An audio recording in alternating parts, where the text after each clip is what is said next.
వీక్షకులందరికీ స్వాగతం.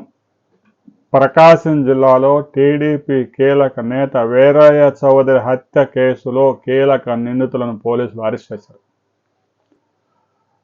నాగులుప్పలపాడు మండలం అమ్మనబ్రోలుకు చెందిన ముప్పవరపు వీరయ్య చౌదరిని 53 కత్తిపోట్లు పొడిచిన నిందితుల్ని పోలీసులు పట్టుకొచ్చారు.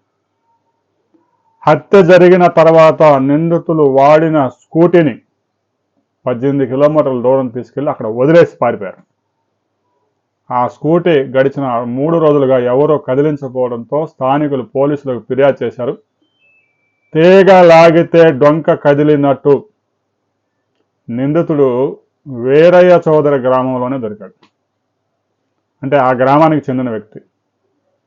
గతంలో టీడీపీలో ఉన్నాడు, ఆ తర్వాత వైసీపీలోకి వెళ్ళాడు, మరలా టీడీపీలోకి రావాలనే ప్రయత్నం చేస్తూ ఉన్నాడు. వీరయ్య చౌదరి బాపట్ల జిల్లాకు అధికార ప్రతినిధిగా ఉన్నారు.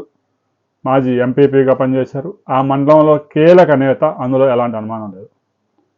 ఇక ఆ గ్రామం నుంచే ఎదగటానికి ప్రయత్నం చేస్తున్న దేవేంద్రనాథ్ మరలా టీడీపీలోకి రావడానికి అనేక ప్రయత్నాలు చేస్తే వీరయ్య చౌదరి అడ్డుకున్నాడు అని ఆయన అనుమానించాడు.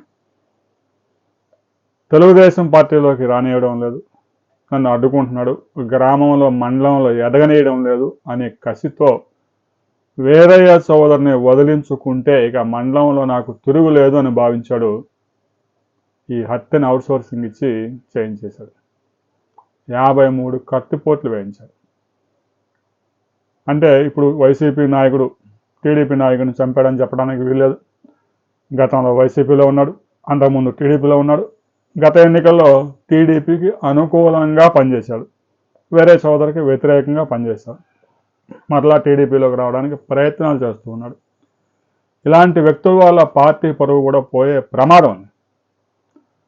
ఒక వ్యక్తి ఎదుగుతూ ఉంటే అంతకంటే గొప్ప పనులు చేసి మరింత ఎత్తుకు ఎదగటానికి ప్రయత్నాలు చేయాలి, కానీ అతన్ని అంతమొందిస్తే ఎదగటం ఈజీ అని భావించడం అంటే అంతకంటే దారుణం మరొకటి ఉండదు. ఇలాంటి హత్యా రాజకీయాలని ప్రతి ఒక్కరూ ఖండించండి. వైసీపీనా, తెలుగుదేశమా, మరొక పార్టీ అని సంబంధం లేకుండా హత్యా రాజకీయాలకి కాలం చెల్లింది అని చెప్పండి. గతంలో రాయలసీమలో మనం ఫ్యాక్షన్ చూసాం. ఒక నియోజకవర్గంలో ఆ నియోజకవర్గంలో ఉండేవాడు ఆడే ఏది చెప్తే అది నడిచేది. ప్రస్తుతానికి పరిస్థితులు మారిపోయాయి. ఫ్యాక్షన్ నాయకులు బాగానే ఉన్నారు, వాళ్ళ కింద పనిచేసే వాళ్ళంతా కత్తులకు బలైపోయారు.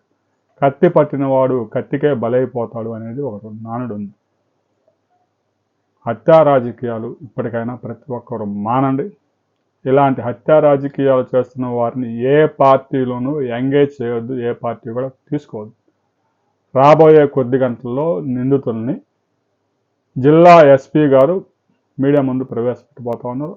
వారు మరిన్ని వివరాలు ఇచ్చిన తర్వాత మనం మరో వీడియోలో తెలుసుకుందాం.